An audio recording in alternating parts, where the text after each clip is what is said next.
Hello. देखिए, hello. चरणમાં કોટી કોટી દંડવત પ્રણામ। આપ પરમ પૂજ્ય ગોસ્વામી 108 રાજુ બાવા, આપ શ્રી મોટા મંદિરમાં મુંબઈ બિરાજો સ્મિતાબેન, તમારો અવાજ બહુ સ્મોલ આવે છે. ઓન કરી સંભળાય છે જે ઓછું ઓછું સંભળાય છે. શું એવું?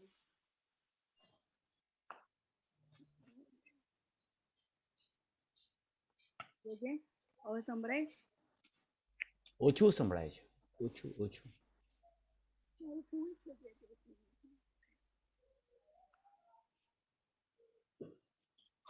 वॉल्यूम लाउड करो।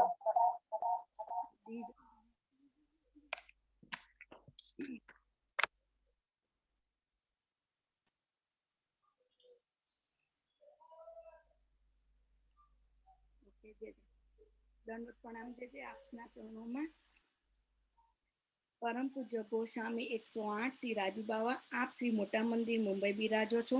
આપ શ્રી બાલકૃષ્ણ પ્રભુને લાડ લડાવો છો। આપ શ્રી વૈષ્ણવને ખૂબ ગઈકાલે એટલું સુંદર રીતે સમજાવ્યું, હજુ મનન થયા કરે છે। ઘણા બધા વૈષ્ણવના પણ ફોન આવ્યા કે જે શ્રી કેટલું સુંદર સમજાવ્યું। જે આઠના વચનામૃતનો વૈષ્ણવને અમને હાથ કરો। શિવલ્લભા દી સકી જય જય।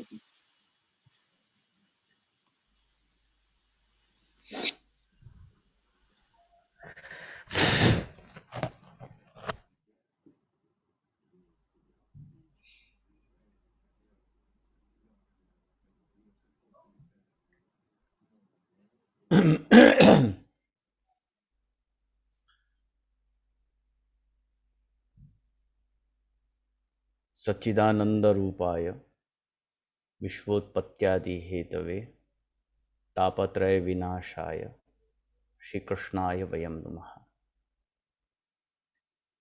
संचिन्तयेत् भगवतश्चरणारविन्दं वज्राङ्कुशध्वज सरोरुह लाञ्छनाढ्यम् उत्तुङ्गरक्तविलसन्नखचक्रवाल ज्योत्स्नाविराहत् महत्हृदयान्धकारम् वन्दे श्रीकृष्णदेवं मुरनरकभिधं वेदवेदान्तवेद्यं लोके भक्तिप्रसिद्ध्यै यदुकुलजलधौ प्रादुरासीदपारः यस्यासीतरूपमेव त्रिभुवन्तर्णे भक्तिवच्च स्वतन्त्रं शास्त्रं रूपं च लोके प्रकटयति मुदा यः सनुभूतिहेतुः। नमो नमस्तेस्तु वृषभाय सात्वतां विदूरकाष्ठाय मुहुकुयोगिनां निरस्तसाम्यातिशयेन राधसा स्वधामनि ब्रह्मणि रंस्यते नमः। किरातहुणान्द्रपुलिन्दपुल्कसा आभीरकङ्का यवनाः खसादयः य अन्ये च पापा यदुपाश्रयाश्रया शुध्यन्ति तस्मै प्रभविष्णवे नमः। बर्हापीडं नटवरवपुः कर्णयोः कर्णिकारं बिभ्रद्वासः कनककपिशं वैजयन्तीं च मालां रन्ध्रान् वेणोरधरसुधया पूरयन् गोपवृन्दैः वृन्दारण्यं स्वपदरमणं प्राविशत् गीतकीर्तिः।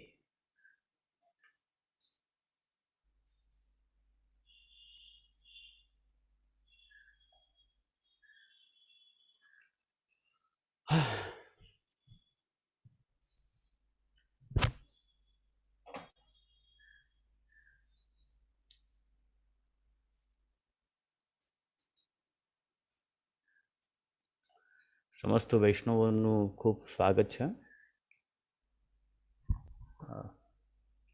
આપણા દ્વિતીય દિવસના સત્રમાં। જે લોકો કદાચ આજે નવા જોડાયા હોય તો એમના માટે કહું કે આપણે જડભરતજીનું ચરિત્ર શ્રીમદ ભાગવતમાં પંચમ સ્કંધમાં વર્ણિત જડભરતજીના ચરિત્રનું આપણે ચર્ચા સત્સંગ કરી રહ્યા છે અને કાલ સુધી આપણે આ પરંપરા જોઈ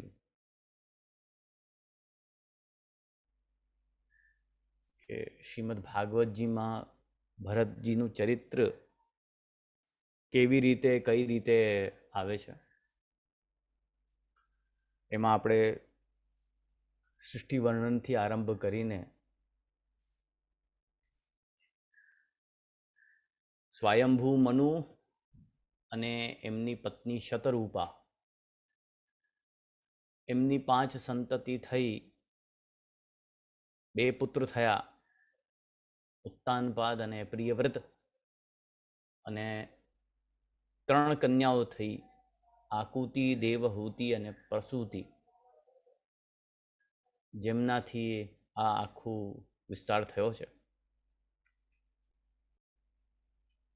અને એમનામાં જે દ્વિતીય પુત્ર પ્રિયવ્રત, એમની વંશ પરંપરામાં આગળ જઈને ઋષભદેવજીના પુત્ર ભરતજી થયા, જે મહાન ગુણવાન ધાર્મિક રાજા હતા. એટલા ગુણવાન, એટલા ધાર્મિક કે એમના ઉપરથી જ આ દેશનું નામ પણ પડી ગયું, ભારત વર્ષ. પહેલા આને અજનાભ વર્ષ કહેતા, પણ હવે એમના પ્રભાવથી, એમના મહાત્મ્યથી દેશનું નામ ભારત વર્ષ થયો.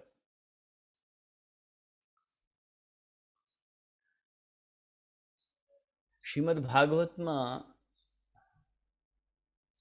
જડ ભરતજી માટે અત્યારે તો જો કે જડ વિશેષણ નહીં લાગે, કેવલ ભરતજી નામ રહેશે. જડ વિશેષણ તો આગળ જઈને થશે.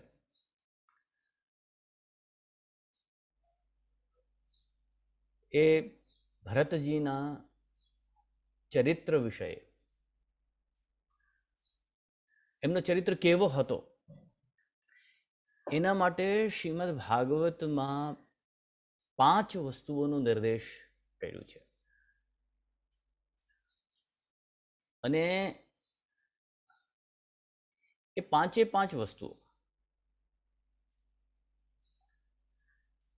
જ્યારે મારે જડ ભરતજીના ચરિત્ર ઉપર મારે વ્યાખ્યાન કરવું હતું, ત્યારે યદ્યપિ જ્યારે આપણે કથા કરી હતી ત્યારે જડ ભરતજીનું ચરિત્ર તો આવ્યું જ હતું, પરંતુ જ્યારે વિસ્તારથી જોવામાં આવ્યું ત્યારે ધ્યાનમાં આવ્યું કે જડ ભરતજીમાં મુખ્ય રૂપેણ 5 ગુણ વિદ્યમાન છે. અને એ 5 ને 5 ગુણ ચોખ્ખા, શુદ્ધ, કોઈ ભેળસેળ નહીં, એવા 5 ગુણ પુષ્ટિમાર્ગીય ગુણો છે. જેમાંના એક ગુણની આપણે ચર્ચા કરી હતી. પિતાની આજ્ઞામાં રહીને એમને વિશ્વરૂપની કન્યા પંચજની સાથે વિવાહ કર્યો. ભરતસ્તુ તદનુશાસન પરઃ પંચજનિમ વિશ્વદુહિતતરમ ઉપમેયે.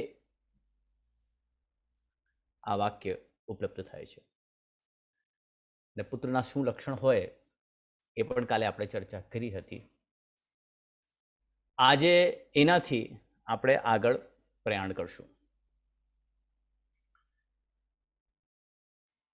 બીજો શ્રીમદ ભાગવતમાં વર્ણન આવે છે કે ભરતજીની દિનચર્યામાં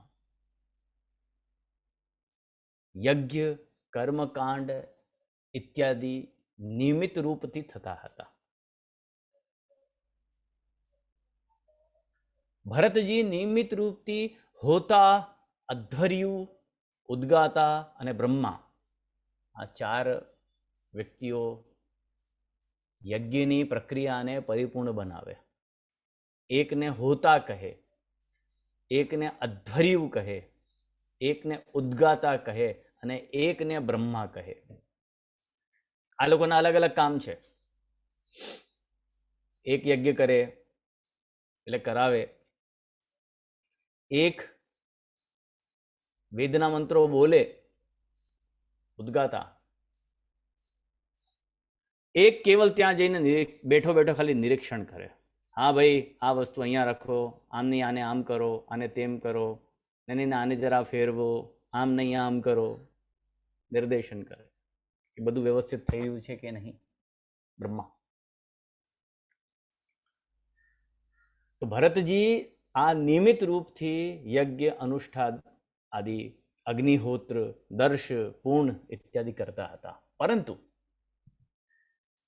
બહુ સુંદર અને સમજવા જેવી વાત જે લખવામાં આવી છે એ આ છે કે જ્યારે આહુતિ આપવાની વાત આવતી, યજ્ઞમાં જ્યારે આહુતિ આપવાની વાત આવતી ત્યારે એ આહુતિને, એ યજ્ઞના પુણ્યરૂપ ફલ, યજ્ઞ કરવાથી પુણ્ય થાય.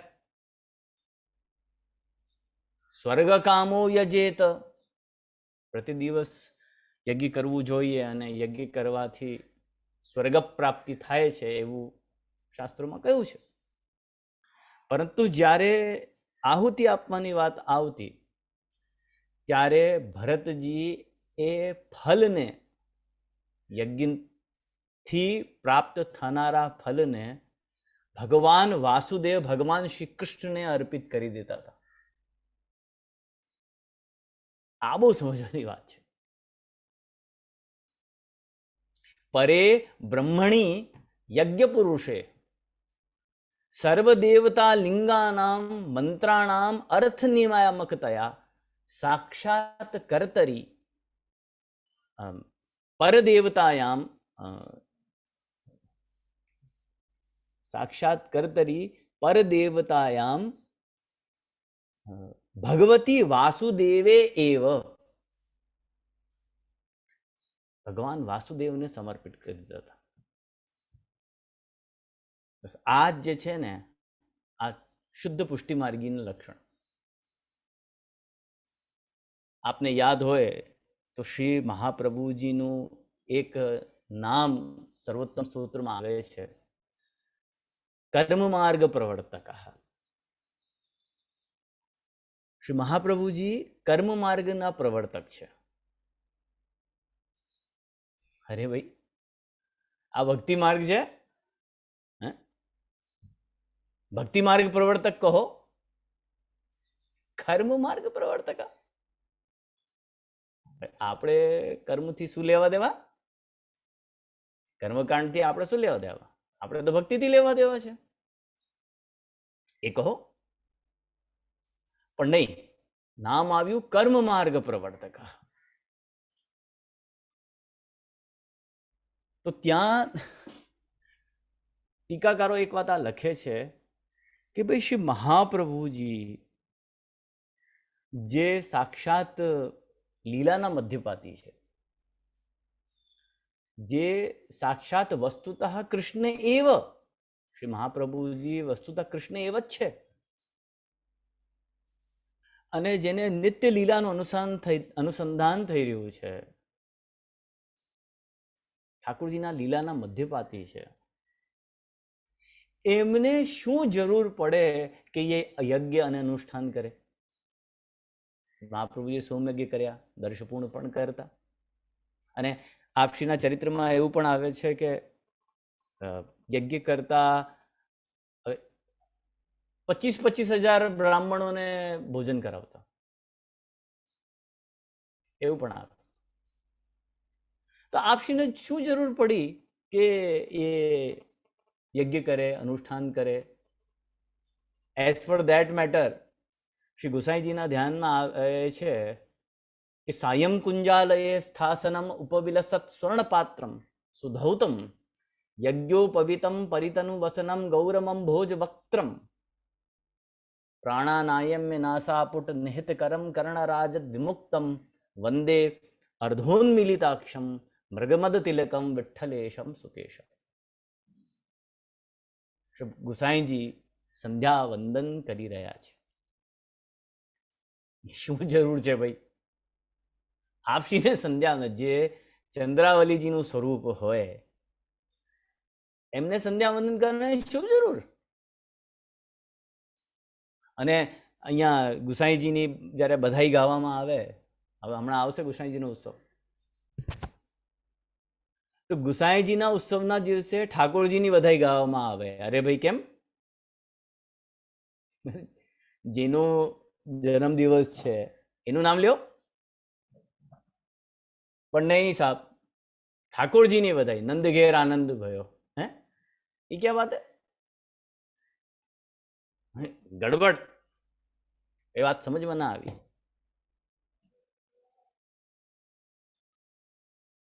તો ત્યાં એમ કે છે કે ભાઈ અમારે ત્યાં શ્રી ગુસાઈજીમાં અને ઠાકોરજીમાં કોઈ ભેદ જ નથી. અલગ ગણીએ તો અલગ બધાઈ ગાવીએ ને, એ બંને એક જ છે. પ્રિય નવનીત પાલને ઝૂલે, વિઠ્ઠલનાથ ઝુલાવે હો, કબહુ ક આપ સંગ મિલ ઝૂલે, કબહુ ઉતર ઝુલાવે હો. એવા દર્શન થયા છે. તો કોઈ ભેદ જ નથી. તો જે સાક્ષાત ઠાકોરજીના સ્વરૂપ છે, જે મહાપ્રભુજી સાક્ષાત ઠાકોરજીના સ્વરૂપ છે, પછી એમને શું જરૂર પડી રહી છે કે ભાઈ આપ સંધ્યા વંદન કરો, કે ભાઈ આ યજ્ઞ આદિ કરો, અનુષ્ઠાન કરો. ઠાકોરજીએ કર્યું છે સંધ્યા વંદન? કોઈ દી સાંભળ્યું છે નામ? ઠાકોરજીએ કોઈ દિવસ યજ્ઞ કર્યું છે?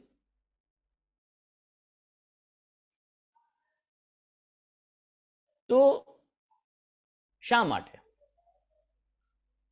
કર્મ માર્ગ પ્રવર્તક, કર્મ માર્ગના પ્રવર્તન કર, કર્મ માર્ગને વધારનારા. ભાઈ એટલા માટે, કારણ કે એનું બહુ સુંદર એનું સ્પષ્ટીકરણ આપતા શ્રી ગોકુલનાથજી આજ્ઞા કરીએ છીએ, આપણે આની ચર્ચા કરી છે કે જ્યારે યુધિષ્ઠિરજીએ રાજસૂય યજ્ઞ કર્યો, એ વખતે ભગવાનની અગ્રપૂજા કરી. અગ્રપૂજા એની થાય કે જે સમાજમાં સૌથી મોટો અને પ્રતિષ્ઠિત વ્યક્તિ હોય, જેનું સન્માન બધા જ કરતા હોય, એ સૌથી પહેલા એનું પૂજન થાય અને એના નિર્દેશનમાં એ રાજસૂય યજ્ઞ સંપન્ન થાય. તો બધાએ એક મતથી સ્વીકાર કરી લીધું તો કે નહીં નહીં ભાઈ, ભગવાન શ્રી કૃષ્ણથી મોટું અહીંયા કોઈ નથી, એની અગ્ર પૂજા કરો. જ્યારે કરવા ગયા ત્યારે ભગવાને યુધિષ્ઠિરથી પૂછ્યું કે ભાઈ તું આ રાજસૂય યજ્ઞ શા માટે કરવા માંગે છે? તારો ઉદ્દેશ્ય શું છે? શું કારણ છે? કારણ કે રાજસૂય યજ્ઞ માટે એવું કહેવાય છે કે જેને સ્વર્ગની કામના હોય, કે જેને સાર્વભૌમ રાજ્ય જોઈતું હોય, એ રાજસૂય યજ્ઞ કરે. ભગવાને પૂછ્યું કે ભાઈ તારો ઉદ્દેશ્ય શું છે, શા માટે કરે છે? તો યુધિષ્ઠિરજીએ ઉત્તર આપ્યો, યક્ષે વિભૂતિ ભવતઃ તત્સંપાદય નઃ પ્રભુ. હે ભગવાન, હું આપની સમસ્ત વિભૂતિઓ સાથે આપનું યજન કરવા માંગુ છું, આપનું પૂજન કરવા માંગુ છું. આ ઉદ્દેશ્ય છે. બોલે એવું કેમ? બોલે કે હું આ સંસારને, આ દુનિયાને હું બતાડવા માંગુ છું, દેખાડવા માંગુ છું કે જે લોકોની સાથે ભગવાન હોય છે એમની શું દશા થાય છે, અને જે લોકોની સાથે ભગવાન નથી હોતા એમની શું દશા થાય છે. આ હું સંસારમાં પ્રમાણિત કરવા માંગુ છું, એટલા માટે આપનો યજ્ઞ કરવા માંગુ છું. તાત્પર્ય શું થયું કે એ યજ્ઞનું, એ રાજસૂય યજ્ઞનું ઉદ્દેશ્ય કોઈ સ્વર્ગ પ્રાપ્તિ કે સાર્વભૌમ રાજ્ય નહોતું, પણ એ યજ્ઞનો ઉદ્દેશ, એ યજ્ઞનો હેતુ કેવલ ભગવત પ્રસન્નતા હતી, પ્રભુ પ્રસન્નતા હતી. બિલકુલ તેવી રીતે જ અહીંયા શ્રી મહાપ્રભુજી અને શ્રી ગુસાઈજી પણ, કારણ કે યજ્ઞ કરવું, અનુષ્ઠાન કરવું આ ભગવદ આજ્ઞા છે, આમાં ભગવાનની પ્રસન્નતા રહેલી છે. એ કે છે ને કે શ્રુતિ સ્મૃતિ મમૈવ આજ્ઞે યસ્ત ઉલ્લંઘ્ય વર્તતે આજ્ઞોચ્છેદી મમ દ્રોહી મદ ભક્તોપી ન મે પ્રિય. ભગવાન ગીતામાં આજ્ઞા કરે છે કે આ શ્રુતિ અને સ્મૃતિ આમાં જે કંઈ કહ્યું છે ને એ મારી આજ્ઞા છે, એટલે કરો. અને જે વ્યક્તિ મારી આ આજ્ઞા નહીં માને એ આજ્ઞોચ્છેદી છે, એટલે કે આજ્ઞાનું ઉલ્લંઘન કરનારો છે અને મારું દ્રોહી છે. એટલે ભલે ને મારો ભક્ત હોય છતાંય એ મને પ્રિય નથી. આ ભગવાનની આજ્ઞા છે. એટલે ભગવાનની આજ્ઞા છે કરીને શ્રી મહાપ્રભુજી પણ કર્મકાંડ કરી રહ્યા છે. ભગવાનની આજ્ઞા છે એટલા માટે શ્રી ગુસાઈજી પણ કર્મકાંડ કરી રહ્યા છે, સંધ્યાવંદન ઇત્યાદિ કરી રહ્યા છે. અન્યથા આપશ્રીને આ કરવાની કોઈ આવશ્યકતા નથી. આમાં કોઈ બેમત નથી. ઉદ્દેશ્ય શું છે?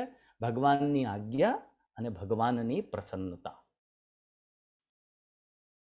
ભાઈ સુંદર પુષ્પનું ઉપવન હોય અને એને કોઈ બગાડ ન કરી જાય તો ચારે બાજુ કાંટાની બોર્ડર લગાડવી પડે, જેનાથી આ સુંદર પુષ્પ વાટિકાનું કોઈ બગાડ ન કરી જાય. બસ આ જ વસ્તુ છે કે જો પુષ્ટિ માર્ગમાં કર્મકાંડ ઇત્યાદિનો સર્વથા નિષેધ કરી દેવામાં આવે કે ભાઈ આપણને તો શું, આપણું તો ભક્તિ માર્ગ છે, કર્મ માર્ગ થોડે ના છે. શા માટે આપણે સંધ્યાવંદન કરવી, શા માટે જે છે યજ્ઞાદિ કરવા, શા માટે અનુષ્ઠાન કરવા? જો એવું લઈ લઈએ તો અન્ય માર્ગીઓ પુષ્ટિ માર્ગમાં દોષારોપણ કરશે કે જો આ પુષ્ટિ માર્ગમાં વેદ મર્યાદાનું ઉલ્લંઘન કરવામાં આવે છે. વેદ ઉપર વાત આવી જશે ત્યાં તો વાત પૂરી. તો કોઈ આપણા માર્ગ ઉપર કોઈ લાંછન ન લગાડે, બગાડ ન કરે, એ હેતુથી આ બધું કરી રહ્યા છે. શ્રી મહાપ્રભુજી યજ્ઞાદિ કરી રહ્યા છે, શ્રી ગુસાઈજી કર્મકાંડ યજ્ઞાદિ કરી રહ્યા છે, અને આ ભરતજી પણ અહીંયા યજ્ઞાદિમાં કર્મકાંડમાં પ્રવૃત્ત છે. એનો ઉદ્દેશ્ય કોઈ સ્વર્ગ પ્રાપ્તિ નથી.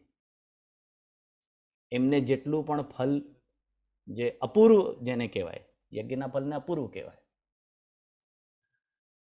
એ સમસ્ત અપૂર્વ એ ફલ એ ભગવાન વાસુદેવના ચરણારવિંદમાં અર્પિત કરી દેતા. આ શુદ્ધ પુષ્ટિ માર્ગી લક્ષણ.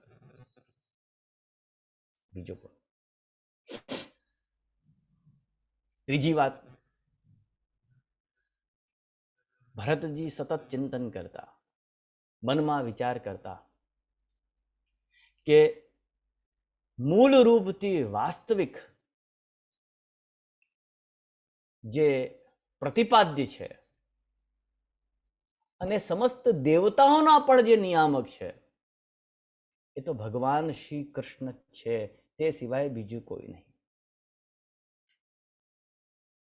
ભાગવતજીમાં વર્ણન છે કે ભરતજી આવું ચિંતન નિત્ય પ્રતિદિન પ્રતિક્ષણ કરતા. આ ત્રીજો પુષ્ટિ માર્ગી. શ્રી મહાપ્રભુજી આજ્ઞા કરે છે, પરબ્રહ્મ તુ કૃષ્ણો હિ સચ્ચિદાનંદકમ બૃહત. સિદ્ધાંત મુક્તાવલી.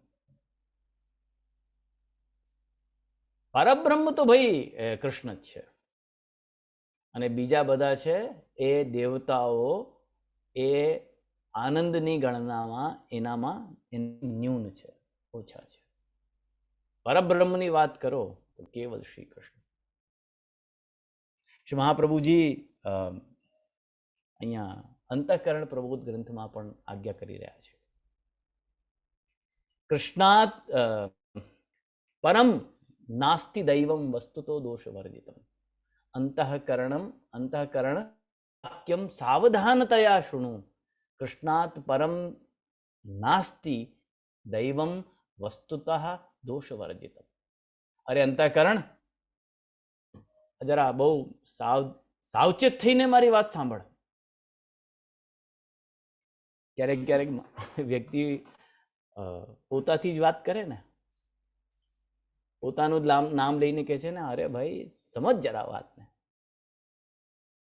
શ્રી મહાપ્રભુજી પોતાને જે છે એ સંબોધન કરીને કરી રહ્યા છે કે હે અંતઃકરણ, આ જરા મારી વાત સાવચેતીથી સાંભળી લ્યો ભાઈ, કે ભગવાન શ્રી કૃષ્ણથી બીજો કોઈ દોષ વર્જિત, જેમાં જરાય દોષ ન હોય એવો બીજો કોઈ દેવતા નથી. ભગવાન શ્રી કૃષ્ણ સૌથી મોટા છે.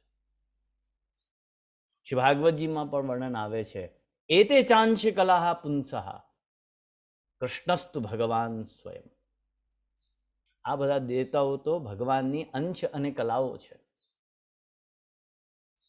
પણ ભગવાન કોણ છે?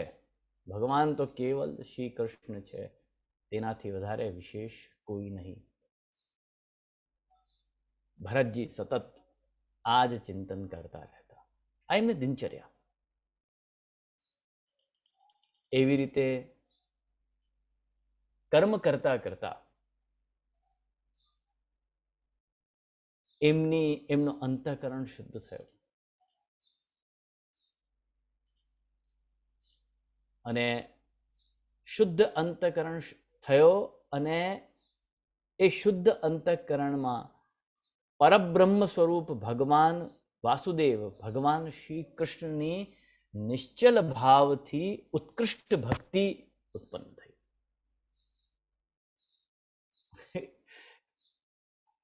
બહુ કેટલી સરસ સુંદર અહીંયા વાત છે. મર્યાદા માર્ગી જે પ્રક્રિયા છે એમાં એ લોકો ભક્તિ શા માટે કરે?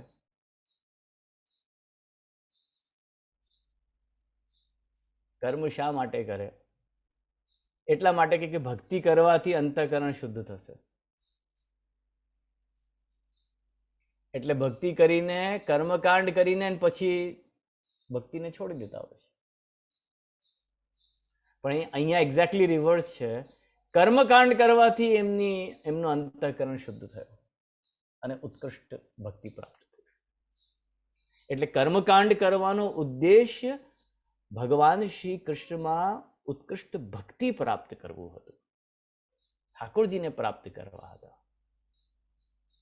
મહાપ્રભુજી બહુ સુંદર અહીંયા આજ્ઞા કરે છે કે કાં તો વ્યક્તિ જ્ઞાન માર્ગી હોય, કાં કર્મ માર્ગી હોય, કાં ભક્તિ માર્ગી હોય. પણ કેવી રીતે ખબર પડે કે આપણે નિષ્ઠા કેમાં છે? જ્ઞાનમાં છે, કર્મમાં છે કે ભક્તિમાં છે? કેમ ખબર પડે? તો કહેજો હું બતાવું તમને.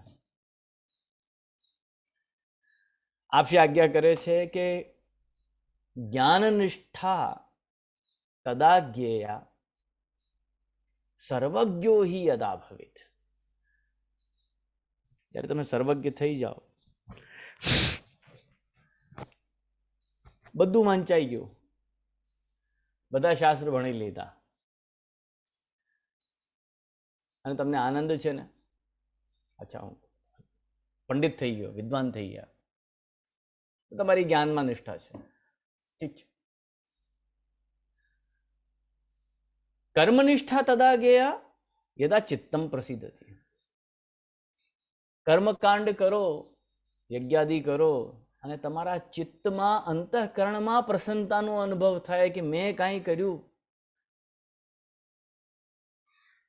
મારી દેહ શુદ્ધિ તો થઈ પણ મારી આંતરિક શુદ્ધિ પણ થઈ, મને ખૂબ આનંદ થયો. એવું તમે જ્યારે કરો, એવું અંતઃકરણથી તમને જ્યારે આનંદ થાય, ત્યારે સમજી લેવાનું કે તમારી કર્મમાં નિષ્ઠા છે. એ કાંઈ પણ કરો, આનંદની અનુભૂતિ થવી જોઈએ. પરંતુ અહીંયા બહુ સુંદર વાત આપશે કહી કે જ્યારે તમારું મન ભગવાનને પ્રસન્ન કરવાનું થઈ જાય કે હું કોઈ એવો કામ કરું, હું એવો કાર્ય કરું જેનાથી મારા ચિત્તને કે મારા દેહને પ્રસન્ન થાય, એ વાત તો બાજુ પર રહી, પણ મારા પ્રભુને, મારા ઠાકોરજીને પ્રસન્ન થાય, હું એવું કામ કરું.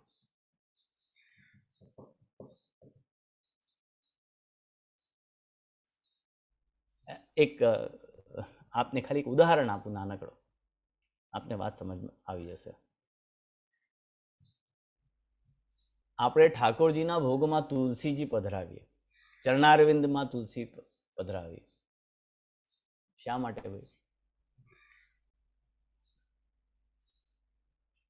ભાઈ એટલા માટે કારણ કે બે એના પ્રમાણ વાક્ય શ્રીમદ ભાગવતજીમાં મળે છે. ગોપિકાઓ જ્યારે ઠાકોરજીને શોધવા નીકળી, ઠાકોરજી અંતર્ધાન થઈ ગયા, અને જ્યારે એમને શોધવા નીકળી ત્યારે શ્રી ગોપિકાઓના વાક્ય છે, ક્વચિત તુલસી કલ્યાણી ગોવિંદ ચરણ પ્રિય. અરે તુલસી, તું તો ગોવિંદ ચરણ પ્રિયા છો. હવે એના બંને અર્થ થાય. ગોવિંદને પોતાના ચરણારવિંદમાં જે પ્રિય હોય તે ગોવિંદ ચરણ પ્રિયા એને કહેવાય. અથવા ગોવિંદના ચરણારવિંદ જેને પ્રિય હોય એને ગોવિંદ ચરણ પ્રિયા કહેવાય. બંને અર્થ થાય. એક તો પ્રમાણ વાક્ય આ છે. બીજો પ્રમાણ શું છે કે યુગલ ગીતના પ્રસંગમાં જ્યારે શ્રી મહાપ્રભુજી વર્ણન કરી રહ્યા છે કે 5 પ્રકારની તન્માત્રાઓ, રૂપ, રસ, ગંધ, શબ્દ અને સ્પર્શ,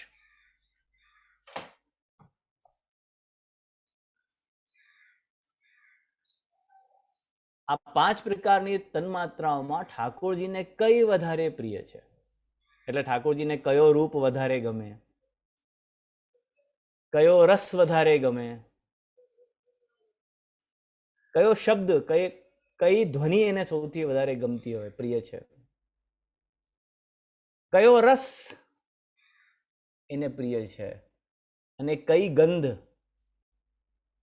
ભગવાનને સૌથી અધિક પ્રિય છે. ત્યારે શ્રી મહાપ્રભુજી પદે વિસ્તાર છે ત્યાં, પણ આપણે અત્યારે ખાલી તુલસીજી ઉપર ચાર કેન્દ્રિત કરીએ કે એમાં લખતા શ્રી મહાપ્રભુજી આજ્ઞા કરે છે, ગંધઃ તુલસ્યાહ. શ્રી ઠાકોરજીને સૌથી વધારે કોઈ ગંધ પ્રિય હોય તો એ છે તુલસીજીની ગંધ. આ બધું ધ્યાનમાં રાખતા આપણે એને સેવામાં નિત્યનો ક્રમ બનાવી લીધો કે જ્યારે આપણે ઠાકોરજીને ભોગ ધરીએ તુલસી પધરાવીએ. એ વખતે રાજભોગમાં આવે છે, અને ચરણારવિંદમાં નિત્ય આપણે બ્રહ્મસમન મંત્ર બોલીને તુલસીજી પધરાવીએ. તિલકાદીનો ક્રમ હોય ત્યારે પણ તિલક કરીને ઠાકોરજીને તુલસીજી ચરણારવિંદમાં પધરાવીએ. એટલે જેમાં ઠાકોરજીને પ્રસન્ન થતા હતું, યદા કૃષ્ણ પ્રસિદ્ધતી, એ બધા કાર્ય કરશું. હવે અન્નકૂટ આવશે થોડા વખતમાં, તો કદાચ આપે અન્નકૂટના દર્શન કર્યા હોય કે ના કર્યા હોય, બધા ગળામાં ઓલું એક પીતાંબર જેવું લાલ કપડું કે પીળું કપડું એવું ગળામાં 2 પહેરે. બધા જેટલા પણ અન્નકૂટમાં અંદર સેવામાં હોય તે બધા પહેરે. કેમ ભાઈ? કે નહીં, એ વખતે જ્યારે ખરેખર જ્યારે અન્નકૂટ થયો હતો એ વખતે બધા ગ્વાળ બાળકોએ ત્યાં પહેર્યા હતા. તો કારણ કે એ વખતે બધા પહેર્યા હતા, તો આપણે પણ ઠાકોરજીની સામે એ પહેરીને જઈએ. એ ઠાકોરજીને લાગે કે અરે હું ત્યાં જ છું, એ જ એટમોસ્ફિયર છે, હું ત્યાં જ છું, એ જ જે છે અન્નકૂટ થઈ રહ્યો છે, એવું ઠાકોરજીને પ્રસન્ન થવા જોઈએ. યદા કૃષ્ણ પ્રસિદ્ધતિ, ભક્તિ એમને પ્રાપ્ત થઈ ભરતજીને. આ મુખ્ય એમનો આ પુષ્ટિમાર્ગીય હેતુ. પાંચમી વાત, વેરી ઇમ્પોર્ટન્ટ. ભરતજીએ ઘણા વર્ષો સુધી રાજ્ય કર્યો અને રાજ્ય કરીને એમને પોતાની બધી સંપત્તિ એમના પુત્રોમાં વહેંચી દીધી અને કુલહાશ્રમ ચાલી પડ્યા, હરિહર ક્ષેત્ર. આ બહુ સમજવા જેવી વાત છે. આમાં આ જે આપનું ભરતજીનું જે ચરિત્ર છે એમાં આપણને સમજવા જેવું શું છે? એક તો સૌથી પહેલા પ્રહલાદજીના વાક્ય. પ્રહલાદજી જે છે એમના પિતા હિરણ્યકશિપુ, એમને હિરણ્યકશિપુએ પ્રહલાદજીને ભણવા માટે મોકલ્યા અને ભણીને કે અચ્છા ભાઈ તું શું ભણીને આવ્યો જરા મને બતાવો. તો પ્રહલાદજીએ સૌથી પહેલા આ જ કીધું, હિત્વા આત્મપાતમ ગ્રહમ અંધકૂપમ વનમ ગતો યદ ધરીમાશ્રયિત, કે હું તો જે કંઈ પણ ભણ્યો છું એનું ખાલી એક જ સાર છે, આ જે ઘર અંધકારમય આંધળા કુવા જેવું આ ઘર છે, આ ઘર બહાર એની ઝંઝટ માથાકૂટ છોડીને હરિનો આશ્રય કરીને વન જોઈએ. અને વનમાં ચાલીને શું કરે? શરણમ કીર્તનમ વિષ્ણુ સ્મરણમ પાદ સેવનમ અર્ચનમ વંદનમ દાસ્યમ સખ્યમ આત્મનિવેદનમ ઇતિ પુંસાર્પિતા વિષ્ણુ ભક્તિ ચે નવલક્ષણા ક્રિયેત ભગવત્યદ્ધા તન્મયે અધીતમ ઉત્તમમ. આ નવધા ભક્તિને હું ઉત્તમ માનું છું, તેનાથી ઉત્તમ આ સંસારમાં બીજું કાંઈ નથી. એટલે બધું ઘર બાર છોડીને, સંસાર ઝંઝટ છોડીને, અરે સંસારમાંથી નીકળવું કોઈ સહેલી વાત છે? સંસારમાંથી નીકળવું કોઈ સહેલી વાત છે જ નહીં. આપણા જુઓ તો આપણા કોઈ આપણને ધારો કે આમ કે ભાઈ એક કામ કરો, તમે છે ને બહુ કામ કર્યું, બહુ મહેનત કરી, હવે તમારું 2 વર્ષ તમારી પાસે છે, એ 2 વર્ષમાં તમે તમારું આખું બધું પેન્ડિંગ કામ છે એ બધા તમે નિપટાવી લો અને પછી સંસાર છોડી દેજો.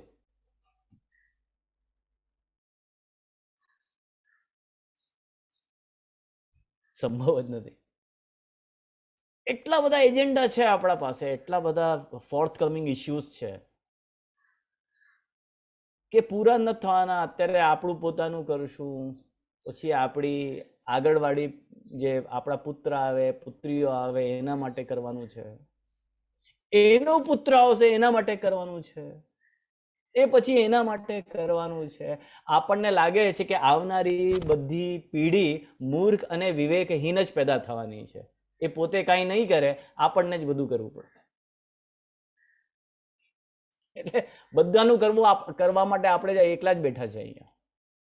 એટલું બધું કરવાનું છે, આ કરો તે કરો. એટલે સંસાર છોડીને, એવું સંસાર છોડવાનું તાત્પર્ય અહીંયા એવું નથી કે સાવ ઘરબાર છોડીને જે જંગલમાં જ વયા જાઓ, એવું નહીં.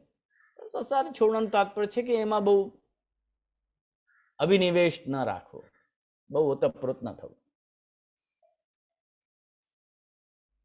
પરંતુ ભરતજી એ બધું સંસાર, રાજ, ભોગ બધું ત્યાગ કરીને ઉપવનમાં, એકાંત સ્થળમાં, જ્યાં કોઈ લપન ચપ્પન ના હોય, ત્યાં એકલા રહેતા અનેક પ્રકારથી, વિવિધ પ્રકારથી ભગવદ અર્ચના, ભગવત પૂજન કરવા માંડ્યા, ભગવાનની આરાધના કરવા માંડ્યા. પત્રમ પુષ્પમ ફલમ તોયમ યો મે ભક્ત્યા પ્રયચ્છતિ તદહમ ઉપહૃતમ અશ્નામિ પ્રયત્નાત્મનઃ. ભગવાન આજ્ઞા કરે છે કે પત્ર, પુષ્પ, ફલ, તોય, જલ, જે કાંઈ પણ તું મને સમર્પિત કરશે એને અશ્નામી, હું એને ખાઉં છું.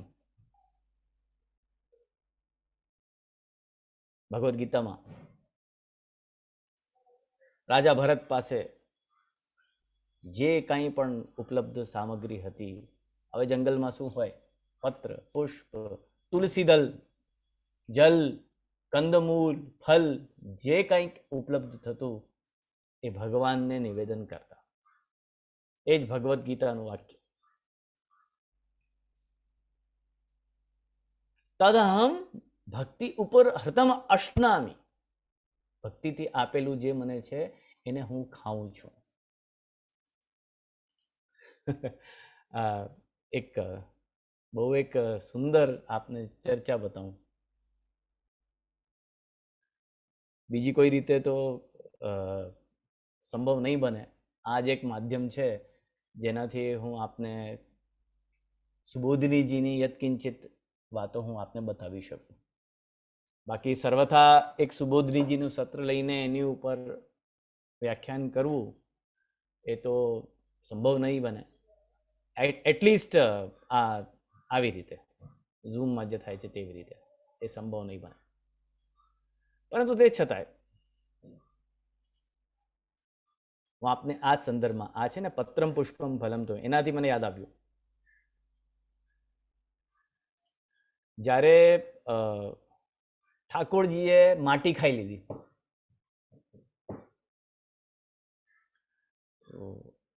જ્યારે ઠાકોરજીએ માટી આરોગી એ વખતે બધા ગ્વાલ બાલ યશોદાજીને ફરિયાદ કરવા ગયા કે મૈયા મૈયા આને છે ને આ માટી ખાધી છે.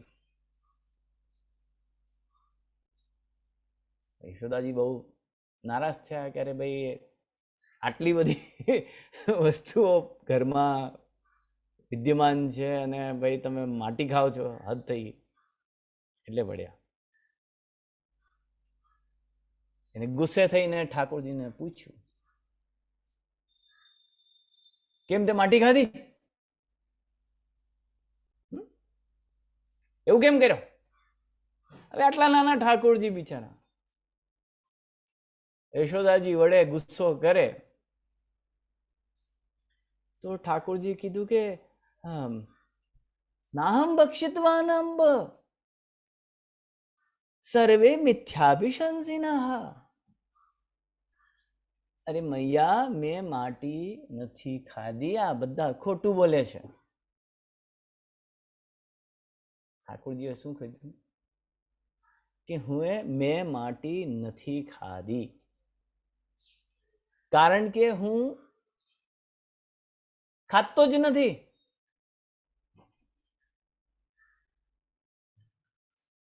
ત્યાં શ્રી મહાપ્રભુજીનું એક બહુ સુંદર ત્યાં વિવેચન છે કે ભગવાન એવું કહી રહ્યા છે કે હું નથી ખાતો, નાહમ ભક્ષિતવાન, હું નથી ખાતો.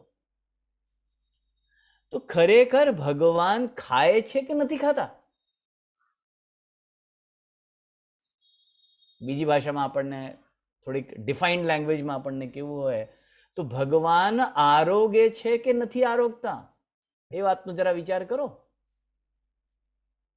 ભક્ષયતિ નવા,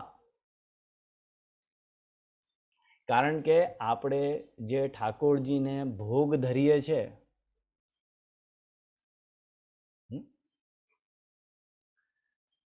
તો ઠાકોરજી એ ભોગને આરોગતા હોય છે કે નથી આરોગતા?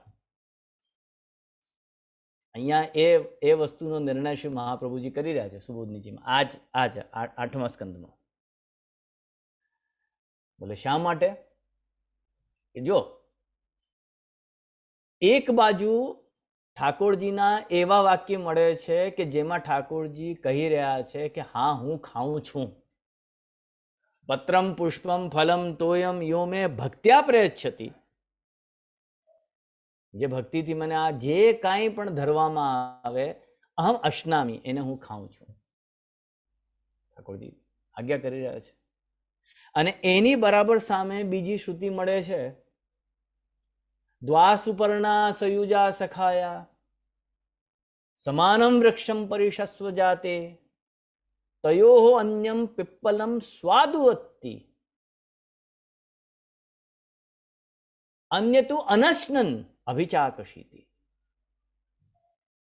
આ જીવાત્મા અને પરમાત્મા, ભાઈ આપણી અંદર પરમાત્મા વિદ્યમાન છે. તો આ દેહરૂપી આ વૃક્ષ પર જીવાત્મા અને પરમાત્મા આ બે પ્રકારના પક્ષી બેઠા છે. આ શ્રુતિનું વાક્ય છે. એમાં જે જીવાત્મા જે એક પક્ષી છે એ તો આ સંસારના બધા સુખ દુઃખના કર્મો ભોગવે છે, એ ખાય છે, ભોગે છે. અને જે પરમાત્મા છે, જેને આપણે અંતર્યામી કહીએ, એ શું કરે? અભિચાકશીતિ, ખાલી જુએ. ઠીક છે, દુઃખી થયો, ઠીક છે. પછી થોડીક વારમાં આપણે કંઈક એવી વસ્તુ કંઈ મળી જાય તો આપણે રાજી થઈ જાય, હસવા માંડે. અચ્છા, હસવા માંડ્યો હવે. વળી ભાઈ કઈ એક ફોન આવી જાય, સાહેબ આ જરા છે ને આપણું કામ બન્યું નથી, વળી પાછું મોઢું નીચે, વળી પાછા દુઃખી. અંતર્યામી પરમાત્મા ખાલી નહીં જોઈએ, અચ્છા પાછું દુઃખી થઈ ગયો, કઈ વાંધો નહીં, રડ નહીં, એક બે દિવસમાં પાછો હસશે, પાછો રડશે, પાછો હસશે, આ ચાલતું જ રહેશે. તો એ નથી ભોગતો, એ ખાતો ને. આ કર્મના ફલનો ભોગ પરમાત્મા નથી કરતો, કેવલ જીવાત્મા કરે છે. તો શ્રી મહાપ્રભુજીનું કહેવાનું તાત્પર્ય આ છે કે અહીંયા જે શ્રુતિ વાક્ય છે કે પરમાત્મા ભોગ નથી કરતો, એનું તાત્પર્ય આ સમજવો કે જેવી રીતે જીવાત્મા સુખ દુઃખનો ભોગ કરે છે એવું પરમાત્મા થોડી કરે. ભગવાન થોડી ઘડીકમાં હસવા માંડે, ઘડીકમાં રોવા માંડે, ઘડીકમાં કોઈ એક ફોન આવી જાય તો મોઢું લટકાવી દે, ઘડીકમાં બીજો ફોન આવી જાય તો હસવા માંડે. એવા કર્મના ફલ ભગવાન નથી ભોગતો, કેવલ જીવાત્મા ભોગે છે. તો ભગવાન એવા પ્રકારના ભોગને નથી ભોગતો જે ભોગ જીવાત્મા ભોગે છે. આ જ ખાલી બાતને બતાવવા માટે આ વેદવાક્ય છે. બાકી ભગવાન ભક્ષ્યતિ એવ, ભગવાન પુષ્ટિ માર્ગમાં સાક્ષાત અરોગતા જ હોય છે. અને ઠાકોરજીને અરોગાવાનો અધિકાર કેવલ પુષ્ટિ માર્ગીઓને જ છે. પુષ્ટિ માર્ગી ભક્તિથી જ ઠાકોરજી આરોગે છે. તમે જે ધરી દો. એટલા માટે શું મહાપ્રભુજી કહે છે કે આ પત્રમ પુષ્પમ ફલમ તોયમ, આ વાક્ય અહીંયા સંગત બનશે. એ શ્રુતિ વાક્યમાં જે નિષેધ કર્યો કે ભગવાન ભોગ નથી કરતા, એ કેવલ આટલા અર્થમાં કર્યો કે ભાઈ જે પ્રકારે જીવ કરે છે એ પ્રકારે નથી કરતા. બાકી સર્વથા ભોગ નથી જ કરતા એવું નહીં. ભક્તિથી ભગવાન ભોગ કરે છે. જેમ કે એક આપને હજી એને સ્પષ્ટીકરણ કરવા માટે એક વાક્ય અહીંયા શાસ્ત્રનું વાક્ય કહું. શાસ્ત્રમાં જેમ કહેવાય ને, એક ઉદાહરણ આપે કે પાર્થો એવ ધનુર્ધરાહ. પાર્થ એટલે અર્જુન. અરે ધનુર્ધારી તો કેવલ અર્જુન જ છે ભાઈ, બીજું કોઈ નહીં. તો એનો મતલબ શું આ થયો કે બીજા કોઈ ધનુર્ધારી જ નથી? બીજા કોઈ ધનુષ જ નથી ચલાવતા, વાણ જ નથી ચલાવતા? એનો મતલબ આ થયો?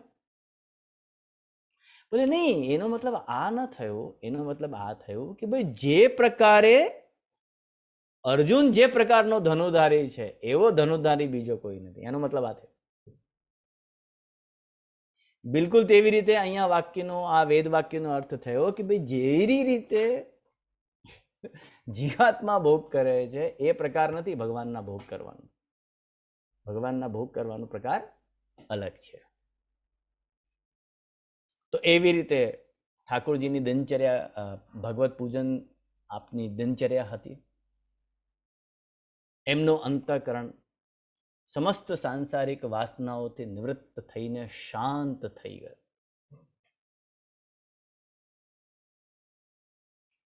એ પ્રકારે નિયમિત રૂપથી ભગવાનની પરિચર્યા કરવા લાગ્યા તો એમનો હૃદય દ્રવીભૂત થઈ ગયો. આનંદના પ્રબલ વેગને કારણે શરીરમાં રોમાંચ થઈ ગયો.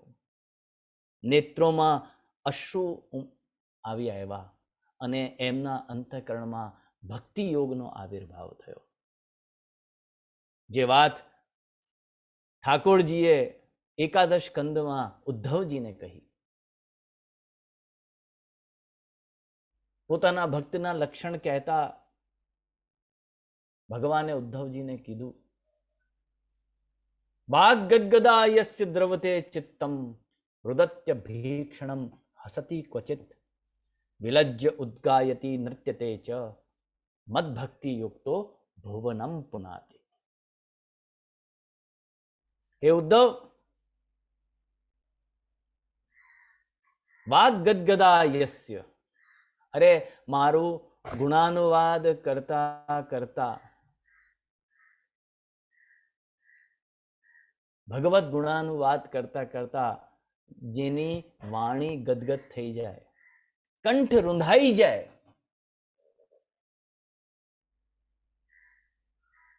અને ચિત્ત દ્રવિત થઈ જાય. ચિત્ત દ્રવિત થવાનો મતલબ છે કે ચિત્ત કોમલ બની જાય. આ વેર ભાવ, જલન, કુઢન, મદ, મોહ, માત્સર્ય ઇત્યાદિથી રહિત થઈ જાય, નિર્મલ અંતઃકરણ થઈ જાય. અરે નિર્મલ અંતઃકરણમાં જ પ્રભુનો આવિર્ભાવ થતો હોય છે. અરીસા ઉપર ધૂળ ચડી ગઈ હોય તો મોઢું દેખાય ખરો? જલમાં કાદવ હોય તો પ્રતિબિંબ દેખાય ખરો? એવી રીતે અંતઃકરણ મલિન હોય તો એમાં પ્રભુના દર્શન કોઈ દિવસ થાય ખરા? ન થાય.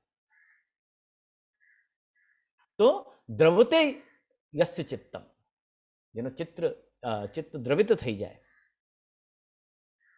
ઓર વિલજ્ય ઉદ્ગાયતી, અરે બધી લાજ છોડીને એ રડવા જ માંડે મારા વિયોગમાં, મારા વિરહમાં. ક્યારેક હસવા માંડે. એવો ભક્ત જે છે, મારો એક ભક્ત સમસ્ત ભુવનને પવિત્ર કરી દેતો હોય છે, ભગવાન કહી ગયા છે. એ જ દશા અહીંયા રાજા ભરતની થઈ રહી છે. આનંદનો પ્રબલ વેગ છે, શરીરમાં ઠાકોરજીનું રોમાંચ છે,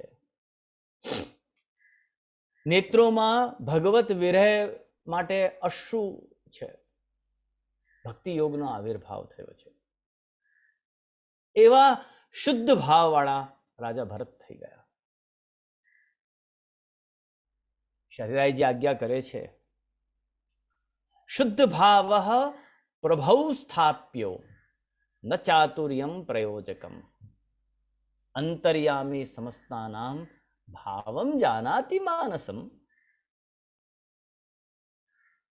આ ઠાકોરજીમાં, પ્રભુમાં શુદ્ધ ભાવ રાખો. ન ચાતુર્યમ પ્રયોજકમ, અહીંયા છલ કપટ, ચતુરતા, ચંટાઈ એ બધી નહીં ચાલે. મનમાં કાંઈ ઓર અને ક્રિયામાં કાંઈ ઓર, એ બધું નહીં ચાલે.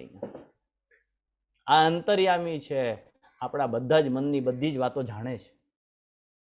એટલે કમથી કમ અહીંયા એકદમ ચોખ્ખા રહો, શુદ્ધ રહો. બાકી આખા ગામમાં જે કરવું હોય તે કરો ને, પણ પ્રભુની સામે જ્યારે આવો ત્યારે એકદમ ચોખ્ખા મનથી. એટલે ભરતજી શાંત થઈ ગયા. કોઈ હલચલ નહીં, કોઈ પ્રપંચ નહીં, કોઈ લપ્પન નહીં, કોઈ ચપ્પન નહીં. મનમાં શાંતિ, આનંદનો અનુભવ કરી રહ્યા છે. એકાંત વાસા, ન ઝઘડા ન ઝાસા. મૌન થઈ ગયા, શાંત થઈ ગયા. એવી પરિસ્થિતિ આપણા જીવનમાં પણ આવે, હા, ક્યારેક આવે, પણ એમ કહો ને કે એકાદ ક્ષણ માટે કે 2 ક્ષણ કે બહુ 3 ક્ષણ માટે, પછી ના આવે, પછી જતી રહે. સંસારના પ્રપંચ લપન ચપન એટલા છે કે પછી એ શાંતિ આનંદનો અનુભવ પછી તરત જ જતો રહે. 2-3 સેકન્ડ માટે તો આવે ખરો, અનુભવાય ખરો. અત્યારે થોડાક દિવસ પહેલા મને અનુભવાયો, અચાનકથી. અરે આ વાત તો કેવા જેવી છે ભાઈ, આ વાત કેવા જેવી છે. ન કહું તો મનમાં ખૂચ્યા કરે કે ભાઈ આ કીધી નહીં, રાત્રે ઊંઘ નહીં આવે. હમણાં કંઈક અઠવાડિયો થયો, એમ પણ છે ને મારા મનમાં એટલા બધા વિચાર ચાલતા હોય ને. હવે આપ તમારી જ વાત લઈ લો. અત્યારે જળ ભરતજીનો ચાલે છે પ્રસંગ, તો આખો દિવસ માથામાં આ જળ ભરતજી જ ફરતા હોય. સેવામાં જાઉં કે અહીંયા ત્યાં, તો અરે જળ ભરતજીના ચરિત્રમાં શું શું કહેવા જેવું છે, શું શું વાત હતી, આ કહેવાય ગઈ, એ જ બધું ચાલતા હોય. મેન કે આ હદ થઈ ગઈ યાર, આ જળ ભરતજી ઘૂસી ગયા અંદર એકદમ. એટલે એમ પણ મને ઊંઘ ઓછી આવે છે, એમાં જળ ભરતજી ઘૂસી ગયા એટલે પતી ગયું. એક દિવસ અચાનક મને, 5-6 દિવસ પહેલાની વાત છે, મને અચાનકથી બહુ જોરથી ભૂખ લાગી, ક્ષુધા જાગૃત થઈ. અચાનક હોય તો એમ જ ખાલી હું તો આડો પેડો હતો, અચાનકથી ભૂખ લાગી બહુ જોરથી. મેં તરત જ કહી કે ભાઈ તૈયારી કરાવો. બોલે હા. મેં તૈયારી કરાવો ભાઈ? अरे हाँ करा रहे हैं भाई, अरे तुरंत कराओ. बोले क्या आरोगेंगे? मैं जे होए ते. अरे લોટ તો હશે ને, કાચો લોટ ઘરમાં, મેન કે એ તૈયારીમાં રાખી દેજો, પણ તૈયારી કરો. એવી જોરથી ભૂખ લાગી, એ ભાગ્યે જ હવે લાગે. અને તે પછી મને જે ઊંઘ આવી છે રાત્રે, ઓહો,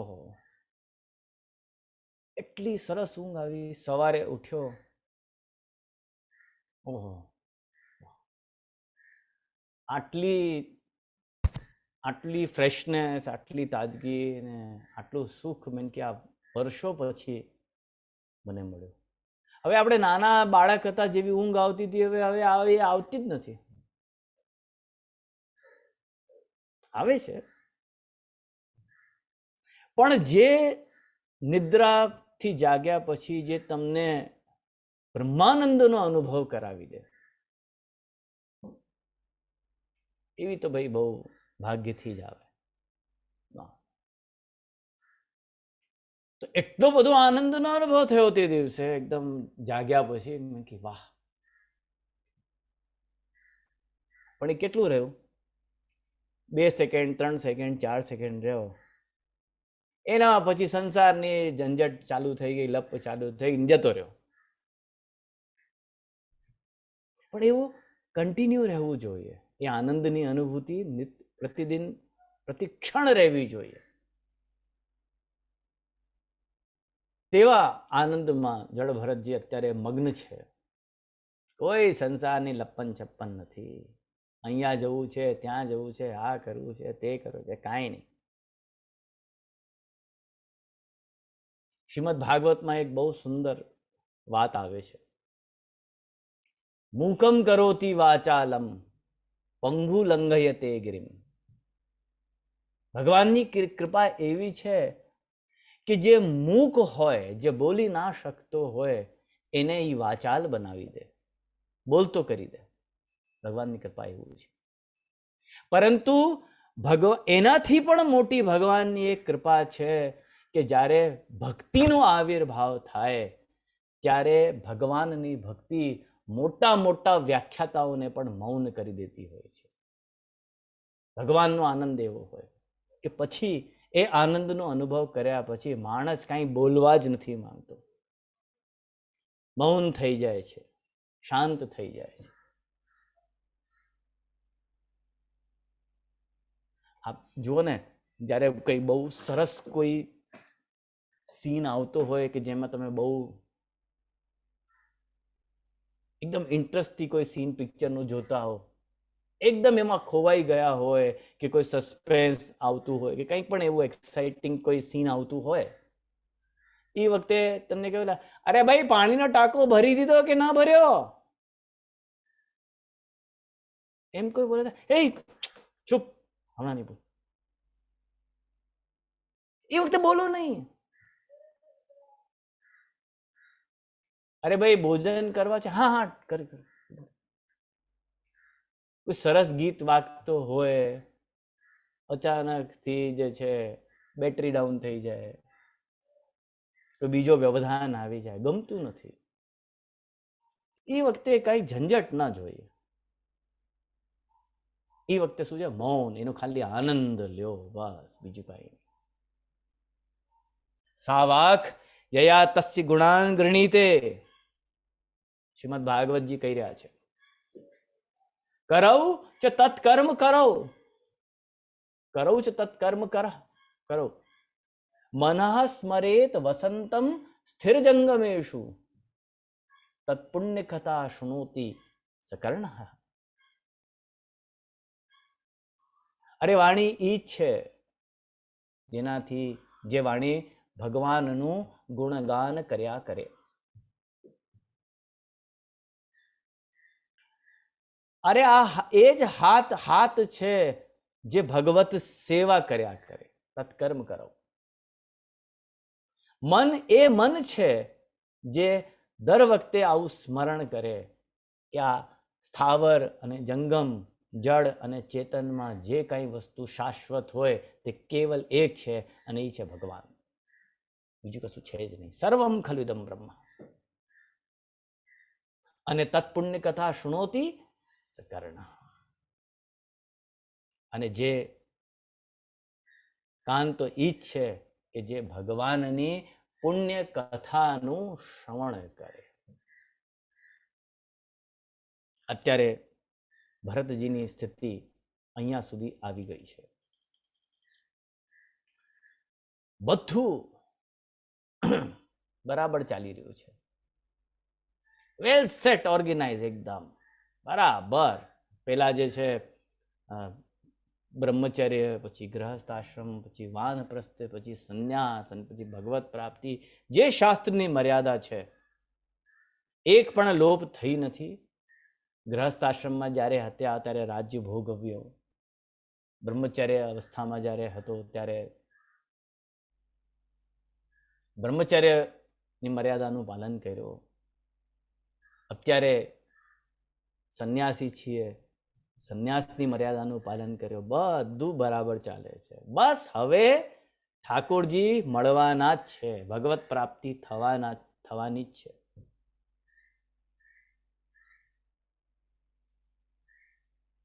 જરાય કોઈ જગ્યાએ કોઈ વાંધો નથી, બધું પરફેક્ટ ચાલે છે. પણ આ ભરતજીના જીવનમાં એવું બનાવ બન્યું કે હાથી તો નીકળી ગયો, પૂંછડી અટકી ગઈ. બસ હવે ભગવત પ્રાપ્તિ થવાની જ હતી, શું વાર હતી. પણ એવી પરિસ્થિતિમાં પણ ભરતજીથી એક ભૂલ થઈ ગઈ.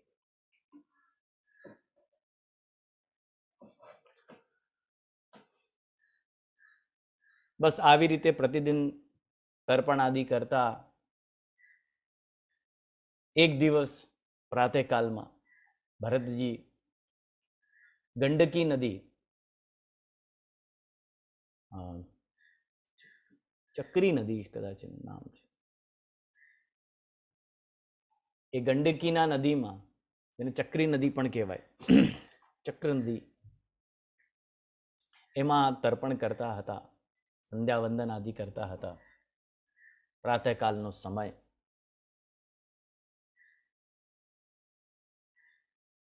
એ કરતા કરતા ત્યાં એક હરિણી આવી. હરિણી કહો ને આપ, શું કહો? Harini? Okay, thank you so much miss Ila Sharad Shah for confirming. Thanks. I can see you. હરિણી ત્યાં આવી, જલ પીવા માટે તરસી હતી. એમાં શું થયું કે જલ પીતી હતી, અચાનક ત્યાં એક સિંહનો ભયંકર અવાજ થયો. હવે હરિણી તો સ્વભાવથી જ ડરપોક હોય, ભયભીત હોય. સિંહનો અવાજ સાંભળીને પોતાના પ્રાણ બચાવવા માટે એને એ જલમાં જ ડૂબકી લગાડી દીધી. થયું આ કે એ હરિણી ગર્ભવતી હતી, એના ગર્ભમાં બાળક હતું, હિરણ બાળક. એ ભયના લીધે જ્યારે એ પાણીમાં કૂદી સિંહથી બચવા માટે, એ ભયના લીધે એનો ગર્ભ તે જલમાં જ પડી ગયો. ભરતજી આ દ્રશ્ય જોતા હતા. હવે એ હરણી તો આગળ જઈને આવું બનાવ બન્યો એટલે એ તો બિચારી મરી ગઈ ત્યાં. આ બાળક હરણીનું, હિરણ બાળક, એ જલમાં પ્રવાહિત જતો હતો. ભરતજીને બહુ દયા આવી, એમને ઉપાડી લીધા અને એમને ઘરે લઈ આવ્યા, પ્રાણ બચાવીને આશ્રમ લઈ આવ્યા, પુલહાશ્રમ. હવે એમની મમતા દિન પ્રતિ દિવસ તે હિરણ બાળકમાં થવા માંડી. દરરોજ એમના માટે ખાવા પીવાનું પ્રબંધ કરે, એ હિંસક પ્રાણીઓથી એમને બચાવે, દિવસભર એમને લાડ કરે, પ્યાર કરે. હિરણ બાળકને ઉઠતા, બેસતા, જાગતા, ભગવત પૂજન કરતા કરતા પણ એમનું ધ્યાન તે હિરણ બાળકમાં જ રહે. એટલો બધો આત્મીયતા, એટલો બધો પ્રેમ એ હિરણ બાળક સાથે થઈ ગયો, હદ બહારનો. યજ્ઞ માટે કુશ અને સમિધા લેવા જાય તો હિરણ બાળકને પોતે સાથે લઈને જાય કે કોઈ જંગલી જાનવર એને મારી ન દે.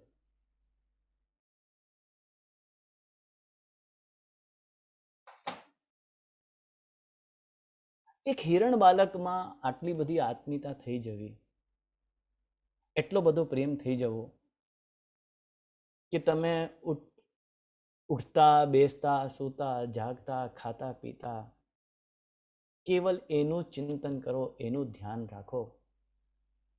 આ તથ્યને, આ તત્વને, આ સંવેદનાને, આ ભાવનાને, આ પ્રેમને અહીંયા બેઠેલો કોઈ પણ વ્યક્તિ એ સમજી શકે કે ન સમજી શકે, પરંતુ હું પર્સનલી, વ્યક્તિગત રૂપથી હું આ વાતને એટલો હદ સુધી સમજી શકું છું, એટલા હદ સુધી સમજી શકું છું કે મને લાગે છે કે જાણે આ મારી જ કથા છે.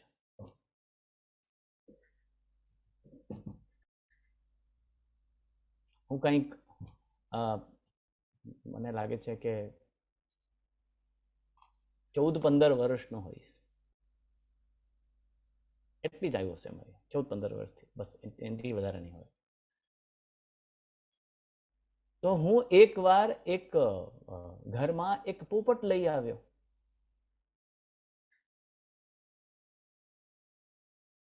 અહીંયા જેટલા પણ કદાચ મોટા મંદિરમાં આવનારા કોઈ વૈષ્ણવ અહીંયા બેઠા હશે તો એ આ મારી કથાને જાણતા પણ હશે.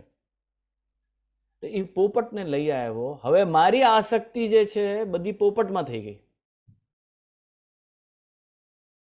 બસ આખો દિવસ એ પોપટ મારી પાસે રહે, એને લાડ કરું, એને હાથેથી ખવડાવું, એ પણ મારી સાથે એટલો બધો એની આત્મીયતા થઈ ગઈ કે મને કોઈ દિવસ કરડે નહીં, મારા હાથ પર બેસી જાય, મારા ખભા પર બેસી જાય, માથા પર બેસાડી લેતો. જ્યાં જાઉં, મંદિરમાં જાઉં તો પોપટને હાથમાં લઈને જ જાઉં. એ બધું કરવા માંડ્યું. હદ બહારની આત્મીયતા એ પોપટ સાથે થઈ ગઈ. અને એ પોપટ એટલો બધો, કદાચ કોઈ સુખદેવજીનો અવતાર હશે કે મારા અમ્મા પણ એને બહુ પ્રેમ કરતા, મારા પિતૃચરણ પણ બહુ પ્રેમ કરતા. અને જ્યારે અમ્મા અપરસમાંથી પધારતા ત્યારે અમ્માને નામથી બોલાવતો, માં માં.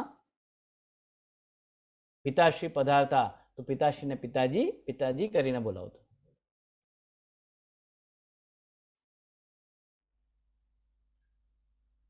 ઘણો વખત સુધી આવું ચાલ્યું. એકવાર જ્યારે હું સવારે ઉઠ્યો ત્યારે મેં જોયું કે એ થોડુંક તકલીફમાં છે.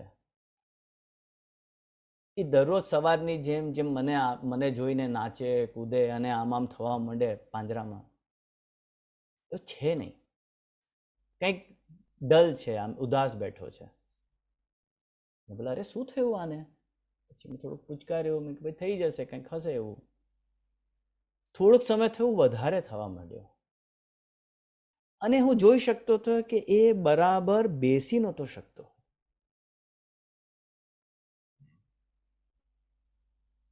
અને સાંજ પડતા પડતા તો એ ઓલી દંડી હોય જેમાં એ પોપટ બેસતો હોય ત્યાં બેસીને જે નીચે જ પડી ગયો.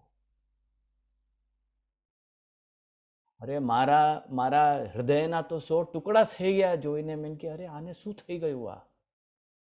એટલે તરત જ મેં એને લીધું અને હું ડૉક્ટર પાસે લઈને ગયો. હું અત્યારે છે ને એની શબ્દોમાં હું વર્ણન નથી કરી શકતો. ઘણા વર્ષ પછી હું મારી આ વાત હું શેર કરું છું આપની બધાની સાથે. બહુ ઈચ્છા થઈ રહી છે કે આ ઘણા વર્ષોથી મારા મનમાં છે, હું બતાવું આપને બધાને. હું દોડો અહીંયા અમારે બાજુમાં જ અહીંયા નાના ચોક પર એક ડૉક્ટર છે, એમની પાસે હું લઈ ગયો. એને ચેકઅપ કરાવ્યું. ડૉક્ટરે કીધું કે સાહેબ આના બંને પગ જે છે નકામા થઈ ગયા છે. અરે સાંભળીને તો જાણે આમ ધક્કો એકદમ બેસી ગયો કે અરે આ શું થઈ ગયું આ બાળકને? આવું કેવું બનાવ બન્યું? બોલે હવે આ જિંદગીમાં કોઈ દિવસ ચાલી નહીં શકે. તો મેં કીધું ભાઈ આવું થયું કેવી રીતે? તો બોલે કે આને છે ને ઠંડી લાગી ગઈ છે. કે અચ્છા. તો બોલે શું કરું? તો બોલે કે ભાઈ તમે કંઈ કરી નથી, અને થોડાક દિવસ પછી બોલે કે આ બહુ વધારે નહીં રહે, અઠવાડિયામાં જય શ્રી કૃષ્ણ થઈ જશે. અરે વાત જવા દો. મને કે શું કરું, કાંઈ તો કંઈ આ ઉપાય હશે. તો ભાઈ એવું છે કે તમે રાતભર સુધી આને ઓલું બલ્બ હોય બલ્બની નીચે રાખો, એને ગરમી મળે. અને આ એક તેલ છે, આ તેલથી એના પગને આપ માલિશ કરો, કદાચ એના સ્નાયુ કામ કરતા થઈ જાય અને કદાચ કંઈ થઈ જાય.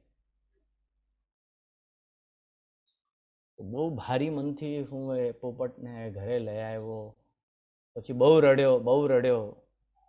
ખાધું પીધું નહીં કાંઈ. એકદમ અમ્મા કહે કે બેટા એવું ના કર, હવે જેટલો જીવ જેટલો રહે એટલો રહે, હવે તું ખાઈ લે, આમ નહીં કર. કોઈ વૈષ્ણવ સાથે વાત નહીં કરું, સેવામાં નહીં જાઉં, બસ એ પોપટ પાસે જ રહું. અને વિચાર કરશો કે એ પોપટને જીવાડવા માટે હું આખી રાત એને હાથમાં લઈને બલ્બની નીચે આમ હાથ રાખીને ઊભો રહેતો. આખી રાત આમ મને ઊંઘ આવતી, પણ એને ગરમી આપવા માટે ડૉક્ટરે કીધું ને, તો બલ્બમાંથી એક જે કવર હતો એ કાઢી લીધો કે ભાઈ ગરમી વધારે આવે, અને એને હાથમાં રાખીને એમ આમ ઊભો રહેતો આખી રાત. એટલી બધી આસક્તિ મને એ પોપટમાં થઈ. અને પછી હું એને માલિશ કરતો પગમાં, પ્રભુ કૃપાથી ખેર પછી જે વૈષ્ણવ આવતા, વિચાર કરો, નાનો બાળક જે હોય કેટલો એના હૃદય કેટલો કોમલ હોય, એ સંસારની લપચપ હોય જ નહીં બાળકમાં. જેટલા પણ વૈષ્ણવ આવતા એનાથી હું એક જ વાત કહેતો, એ ભાઈ તું છે ને તારા ઘરે તું જ્યારે જાય ને આજ, તો તારા ઠાકોરજીને વિનંતી કરજે હો કે આ મારા પોપટના પ્રાણ બચાવી લે, તું પણ વિનંતી કર. બોલે હા હા જે બા હું કરીશ. પછી બીજાને કહું કે તું છે ને તું પણ તારા ઠાકોરજીને વિનંતી કરજે. એટલે હા હા જે હું કરીશ, આપ ચિંતા નહીં કરો. બધા દુઃખી. એટલી બધી આસક્તિ. I can definitely correlate this with me. એવી આસક્તિ રાજા ભરતને એ હિરણના બાલકમાં થઈ ગઈ. થોડાક દિવસમાં યમ નિયમ આસન ભગવત પૂજા નિત્ય નૈમિત્તિક કર્મ જેટલા કરતા હતા બધા જ છૂટી ગયા. અને એવા કરતા કરતા કરતા ભરતજીનો અંત સમય આવ્યો. અંત સમય આવતા, જ્યારે અંત સમય મારું આવશે, જ્યારે નહીં રહે દેહનું ભાન, એવે સમય મુખે તુલસી દેજો, દેજો યમુના પાન. સમય મારું સાધજે વાલા, સમય તો કેવી રીતે સધે. ચિત્ત એ હિરણ બાલકમાં લાગ્યું છે. શાસ્ત્રના વાક્ય છે, અંતે યા મતિ સાગતિ. અંત સમયમાં માણસ જે વિચાર કરે એની ગતિ પણ એ જ પ્રમાણે થાય. જ્યારે ભરતજીની દેહ છૂટી,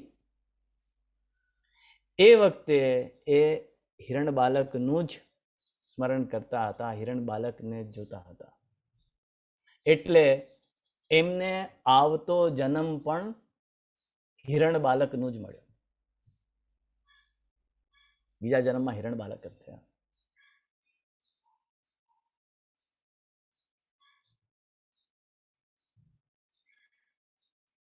સાધકને નવા સંસ્કાર બનાવવાની જરૂર નથી હોતી.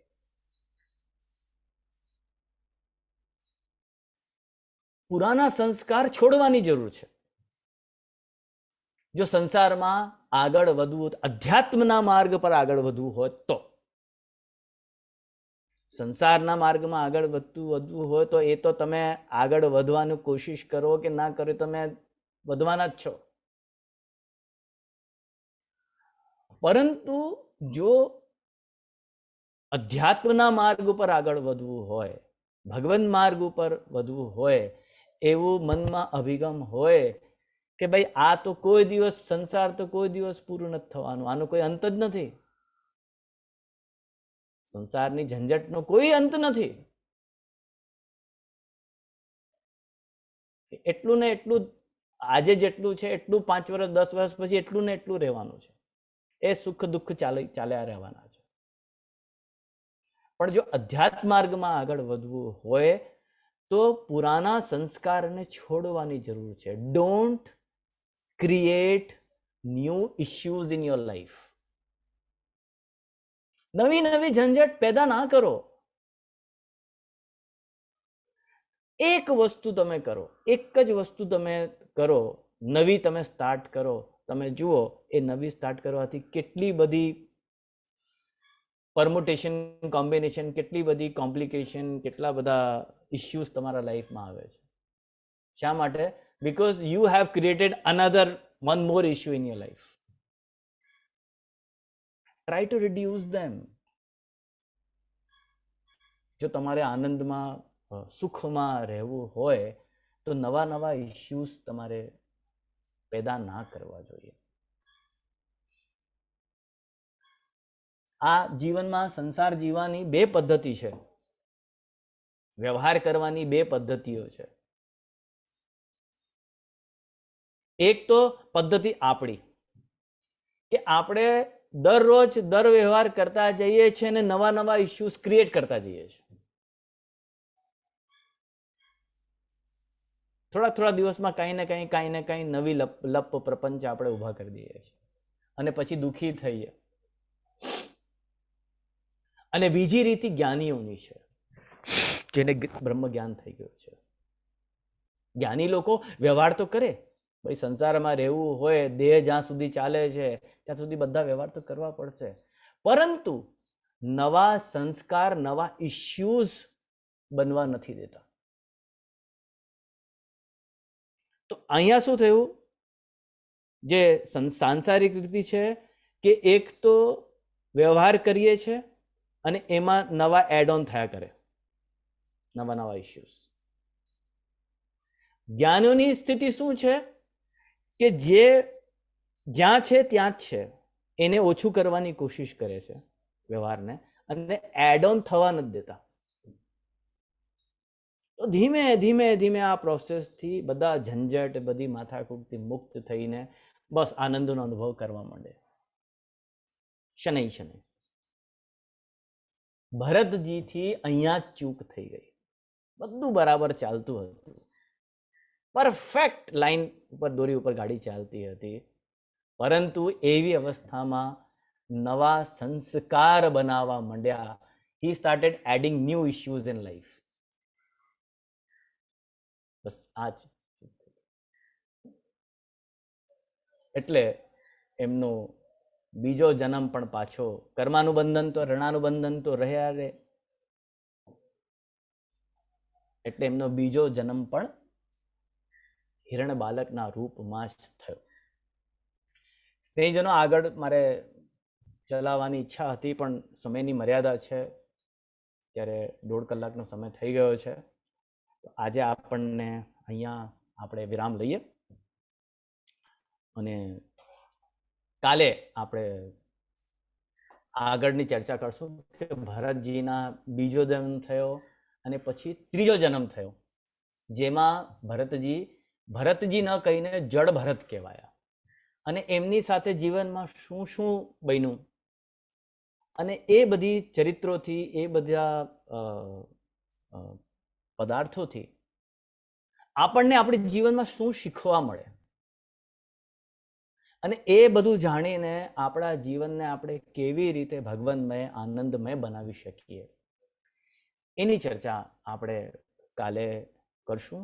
કાલે મારા ટાઈમ પ્રમાણે 9 વાગ્યાથી 10:30 વાગ્યા સુધીમાં આ જડ ભરતજીનો ચરિત્ર સંપૂર્ણ થશે એવું મારો અભિગમ છે, કારણ કે પરમ દિવસથી હું કદાચ અવેલેબલ નહીં હોઉં, તો કાલ સુધીનો રહેશે. તો કાલે આપણે બધા સમયસર પાછા અહીંયા મળશું. ઇતિશમ ઇત્યલમ શ્રી ગોવર્ધનનાથજી.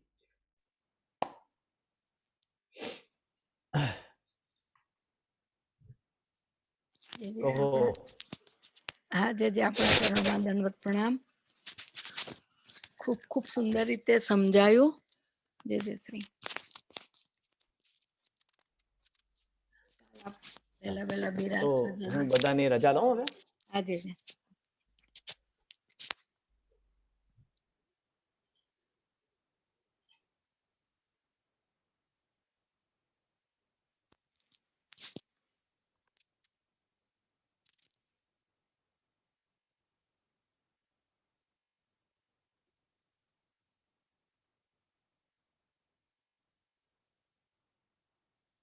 વૈષ્ણવો જે બિરાજી ગયા છે